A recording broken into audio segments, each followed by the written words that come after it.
Шайлоого катыша турган саясий партиялардын катары күн сайын кемип жатат. Алгач жарышта ат салышуу ниетин билдирген 44 партиянын ичинен талапкерлердин тизмесин тапшырууга келгенде дээрлик жарымы гана калды. Айрым партиялар башка бирикмелерге кошулуп кетсе, кээси өнөктүккө катышуудан расмий баш тартышкан. Бирок бул акылкы сан эмес. Шайлоо күрөөсүн төгүүгө келгенде канча партия калганы так билинет. Бүгүнкү күндө 22 саясий партиядан билдирме келди. Андан тышкары 8 саясий партия ошол шайлоого баруудан баш тартуу жөнүндө жазуу жүзүндө бизге кайрылышты.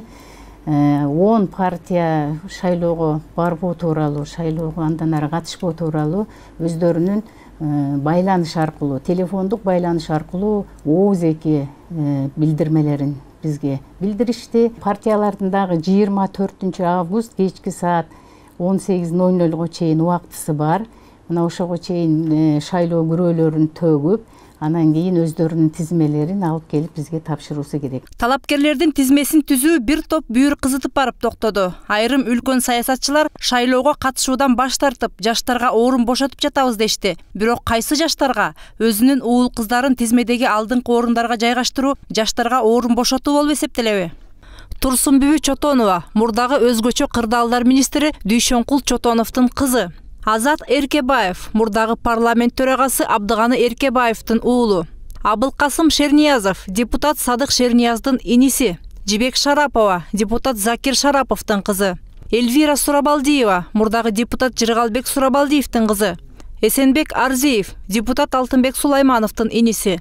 Марлен Маматалиев, мурдагы вице-премьер-министр Абдырахман Маматалиевдин уулу. Бактыбек Сыдыков, мурдагы президенттик аппараттын жетекчиси Үсөн Сыдыковдун уулу.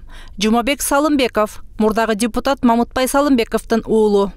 Тажрыйбалуу саясатчылардын минтип айтканы бир, жасаганы башка болуп жатканы көпчүлүктү иренжитип турат. Алар эгерде олуттуу себептер же кырдаал болбогондо чындап эле шайлоого катышуудан баш тартат беле, ким билсин. Алсак Өмүрбек Текебаев Жаңы Дем айлансына лидерликти Жанар Акаевдин колуна берди. Эгер соттук териштирүүлөрү болбогондо жаштарга орун берет беле же жокпу, аны Кудай билет. 2017-жылы Мегаком компаниясынын айланасындагы чырга байланыштуу коррупция беренеси менен айыпталып камакка алынган орус Леонид Маевскийдин көрсөтмөсү менен $1 миллион пара алган деген күнөө тагылган. Бишкектин 1-май райондук соту 8 жылга эркинен ажыратып, үй мүлкүн конфискациялоо боюнча өкүм чыгарган. Өткөн жылы жогорку сот жаңы ачылган жагдайларга байланыштуу ишти кайра карап, мурдагы чечимдер жокко чыгарылган. Бирок соттук териштирүү азырга чейин уланууда. Өздөрүн оппозиция деп эсептейт, мен Атамекендин оппозиция катары эсептебейм. Мүмкүн ал өзүнүн душмандарына оппозициядыр, бирок деген эч качан бийликке оппозиция болуп, акыркы ошол соттолгон учурунда эле мүмкүн жанагындай калың эл боор ачып аягандыр. Бирок мен Атамекен партиясына оппозиция деп эсептебейм. Абакта отуруп чыгып, баатырга айланганы болбосо, буга чейин Текебаевдин саясаттагы репутациясы анча жакшы эмес эле. Ал тууралуу фактыларды коомчулук жакшы билет. Жана ушул кезге чейин элдин эсинен чыга элек. Андыктан өзү туулуп өскөн Жалал Абад областындагы Базар Коргон районунун Акман айылынын эли да аны колдобой калган. Тейиттеги Бакиевдердин үйүн сепаратист Кадыржан Батыров атамекенчилер менен бирге өрттөгөн деген маалыматтар бар. Ошол жерде Текебаевдин маркум бир тууганы Асылбек Текебаев да болгондугу айтылып келет. Ал эми убактылуу өкмөттүн орун басары Өмүрбек Текебаевдин бир тууган иниси Асылбек Текебаев заматта Акмат жана Каныбек Бакиевдердин ордун алмаштырган. Бакиевдерден айырмаланып, Асылбек Текебаев Кочкор атадагы Кыргыз нефтегазды көзөмөл кылууга, өзбектердин лидери Кадыржан Батыров менен достошуп, губернатор Бектур Асановду ар кандай багыттарга бурууга таасир жасаган күчкө айланган. Каныбек жана Акмат Бакиевдер эмне жасаса, Асылбек Текебаев аны толугу менен кайталады. Саясатта да оппоненттерин чалып жыгуу үчүн мыйзамдуу да, мыйзамсыз да ыкмаларды колдонуп келгени коомчулукка белгилүү. Алсак мурдагы президент Алмазбек Атамбаевдин бийлигин чыңдоого өз салымын кошуп, заказ менен бийликтен кетирүүгө көмөктөшкөнүн өзү деле моюнга алганы бар. Атамбаевдин таасирин, күчүн көбөйтүш керек эле. Болбосо тарых башка жакты көздөй ооп кетмек. Кантип көбөйтөбүз? Дымагы күчтүү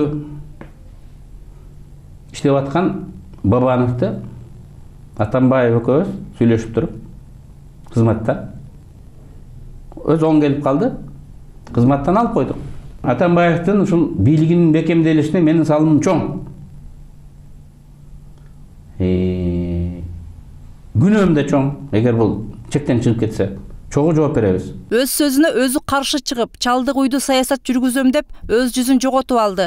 Анын үстүнө жаш өтүп алдан тайып турат. Кексе саясатчынын жаштарга орун берем дегенинин сыры да ушунда. Болбосо кезегинде баш мыйзамды өзүнүн кызыкчылыгына жараша өзгөртүп, парламентти каалагандай калчап келген эле. Анын мындай ойт берме саясатын жада калса коодулдарга чейин түшүнүп, легендага айланган бир теке жана 120 кой деген тамашасын чыгарган. Текем болсо жүрөт.